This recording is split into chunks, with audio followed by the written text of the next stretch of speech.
Hello and welcome to my channel knowledge of standard. आज मेरे इस वीडियो में मैं आपको बताने वाला हूं जो हम पीपैप के वीडियोस को जो लर्निंग्स देख रहे थे, जो सीख रहे थे, उसको कंटिन्यू करूंगा। ये वीडियो पार्ट 3 बनने वाली है, जिसमें हम लोग आज जानेंगे कि जो प्रीवियस पॉइंट्स पे हम लोग डिस्कस किए थे उसके आगे किस तरीके से काम करते हैं या फिर पीपैप में क्या क्या प्रोसेस होते हैं। तो चलिए बिना लेट किए स्टार्ट करता हूँ।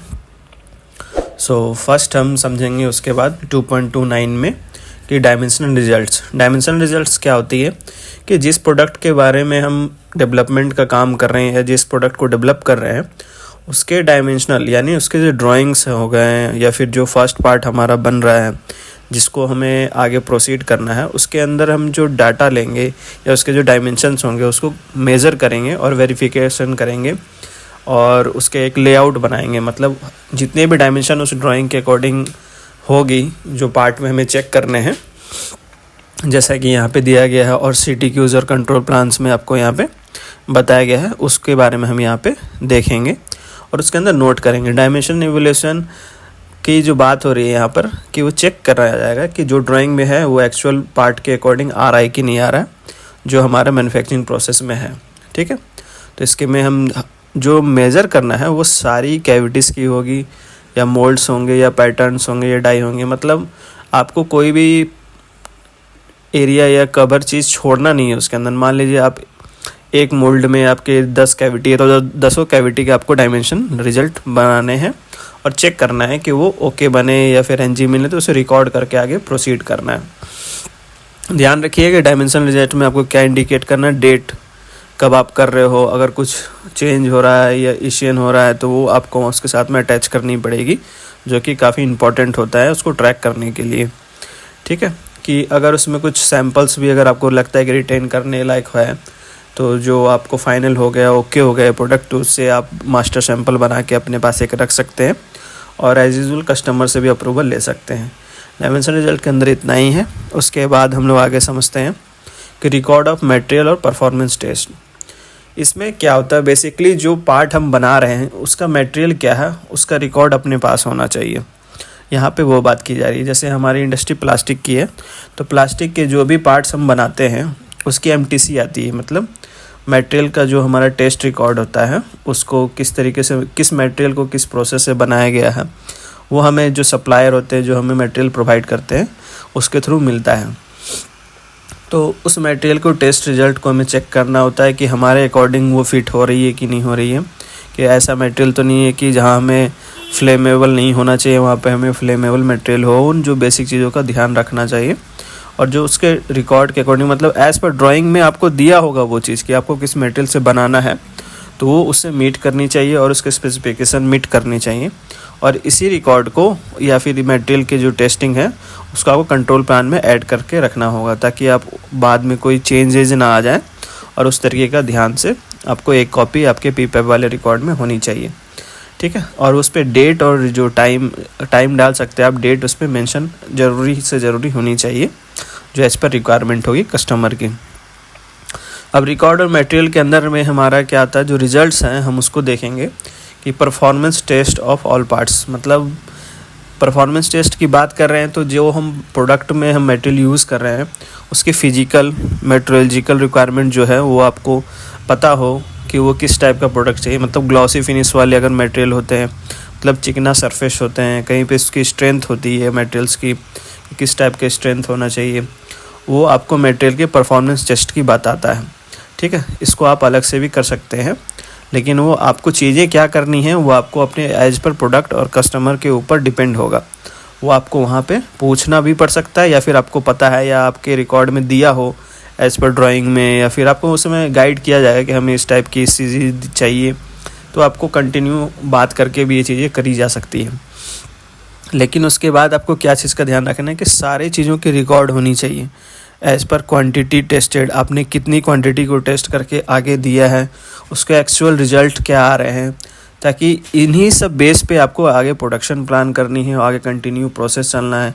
कहीं कोई भी दिक्कत आ गई तो आपको इन चीज़ों को फिर से चेक किया जाएगा। तो इसीलिए आपको ध्यान से इन चीज़ों को करना है, क्योंकि ये कोई पार्ट का डेट ऑफ बर्थ और डेट ऑफ सारी चीज़ें उसको साइन हो रही है।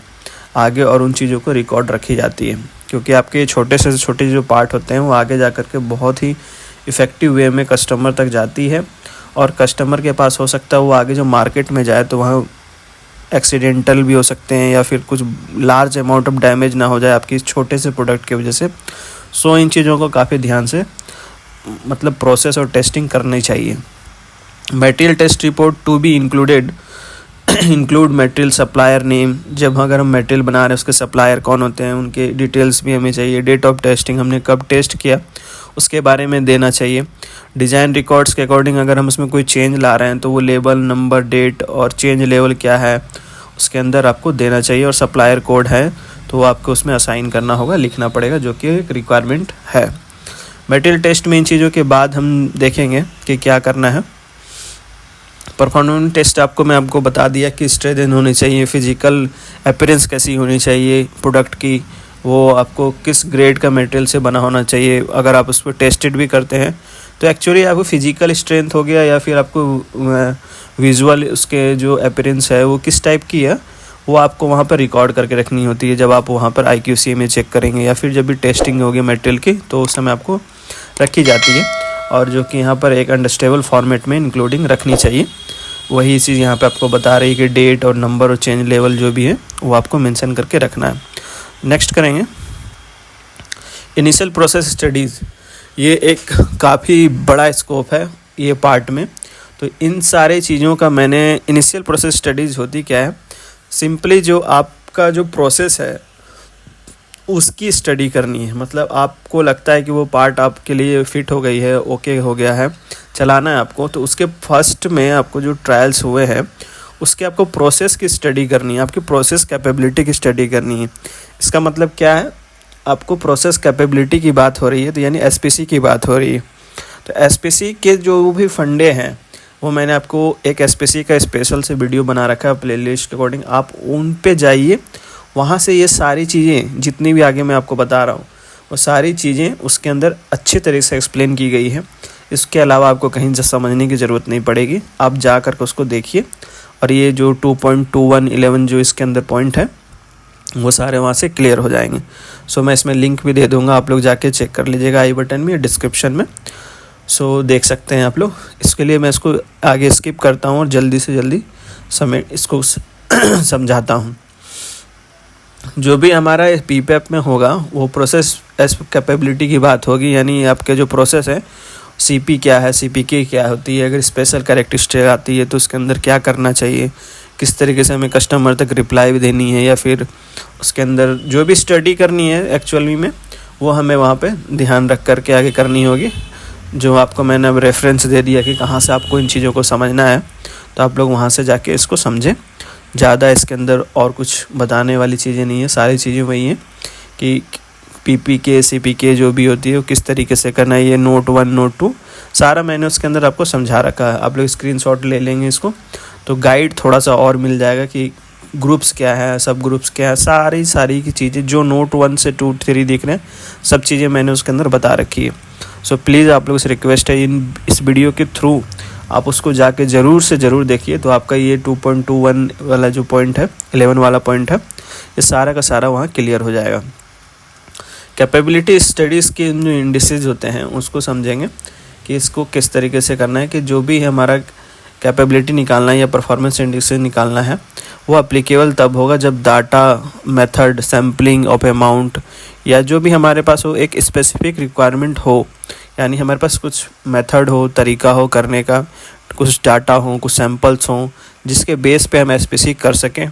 ठीक है, तो उसके लिए यहाँ पे आपको नोट में बताया जा रहा है थोड़ा। अब यहाँ पे बता रहे हैं कि जो CPK है ये स्टेबल प्रोसेस के लिए क्या है, ये सारी चीज़ मैंने उसके अंदर कवर की हुई है कि CPK को कब लेना है, कैसे लेना है और क्या है R बार और S बार होता है, सारा चीज़। ठीक है, तो वहाँ से आप लोग जाके समझे।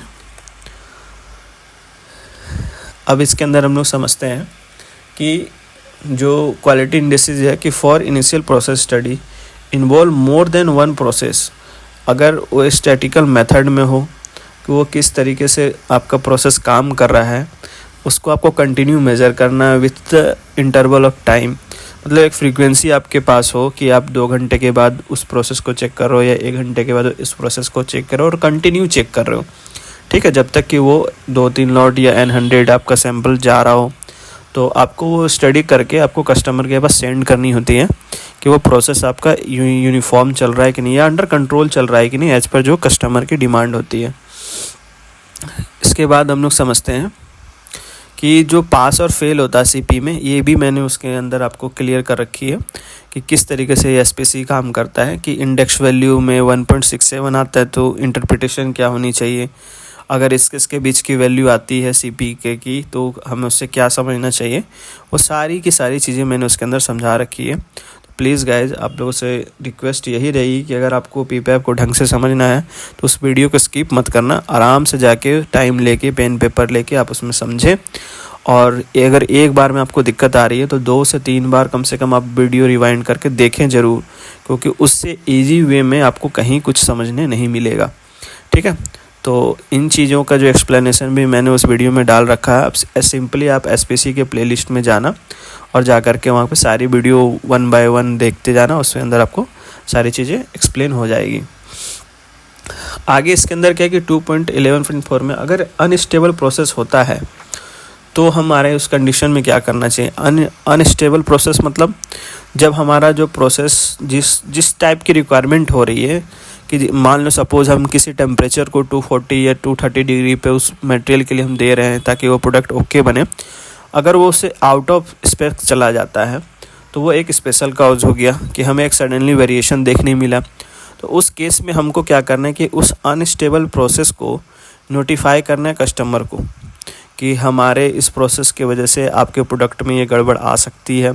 तो वो आप उसको कंट्रोल प्लान या PFMEA के थ्रू उनको पहले से ही बताना है कि आपको क्या रिएक्शन प्लान होगा, और उस तरीके से आपको ध्यान रखना है अपने, मतलब आप जो भी अनस्टेबल जो होने हैं उसको आप काउंटर मेज़र करके उसका रिएक्शन प्लान बना करके FMEA हो गया, कंट्रोल प्लान के थ्रू हो गया और PFD के थ्रू हो गया, इन चीज़ों के थ्रू आप उसको वहाँ पर कस्टमर को भी बताना है कि ऐसे ऐसे केसेस हो सकते हैं, तो हम इसको इस तरीके से काउंटर मेज़र कर रहे हैं ताकि जो हमारा प्रोडक्ट है वो कहीं पे फेलुअर ना हो आगे पे और कोई बहुत ही बड़ा लॉस ना हो। तो सिंपली इन चीज़ों के बाद अगर हमें सब कुछ मिलता है तो करेक्टिव एक्शन करके उसका पीपैप सबमिट करनी है।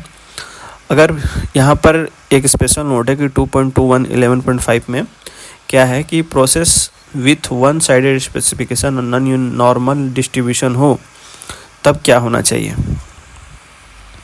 आप इसको समझो कि कहना क्या चाह रहा है कि जब भी हमारा कोई प्रोडक्ट की डायमेंशन या टॉलरेंस होती है तो वो हमारा बायलेटरल होती है, मतलब दोनों साइड होती है, मतलब दोनों साइड के स्पेसिफिकेशन, यानी पॉजिटिव भी और नेगेटिव भी, ये सबको जानते हैं। यहाँ बोल रहे हैं कि अगर वन साइड हो तो क्या करना चाहिए। वन साइड हो तो उस चीज़ का ध्यान रखना है कि जो क्राइटेरिया हमने अप्लीकेबल की है आपको वो हमेशा 2 साइडेड की बताई है। तो उस केस में आपको वहाँ पर उस मैनुअल में आपको वहाँ पे एसपीसी में दिक्कत आएगी कि किस तरीके से करें। तो अल्टरनेट एक्सेप्टेंस आपको बात करना पड़ेगा कस्टमर से। क्या लिखा गया है यहाँ पे, determine with the customer and alternate acceptance criteria. वहाँ पे आपको अगर उस जगह मान लो कि आप उस डायमेंशन की अगर आपको एसपीसी करनी पड़ी है जिसके सिर्फ वन साइडेड टॉलरेंस दी हुई है, तो आप कस्टमर से बात करके देखेंगे कि वो आपका पास होना चाहिए। और कहीं पे मतलब आप उसको इन्फॉर्म करो कस्टमर को कि ऐसे ऐसे केस है तो हम इसको इस तरीके से कर रहे हैं, तो वो आपको रास्ता बताएंगे आगे।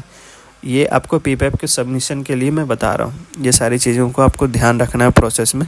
ये नहीं कि आपको लग रहा है कि नहीं ये चल जाएगा, हम देख लेंगे, ये कर लेंगे, वो गलती मत करना, वो बहुत ही भारी पड़ जाएगा आपके प्रोडक्ट पे और आपके कस्टमर के लिए भी, ठीक है।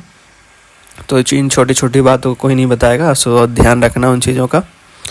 सो प्लीज़ गाइज़, आगे मैं इसको कंटिन्यू बनाते रहूँगा। अभी जो भी हमारे पीपैप में जो पॉइंट्स और क्लियर नहीं है, आप लोगों से रिक्वेस्ट है सब्सक्राइब करें, लाइक करें और शेयर करें।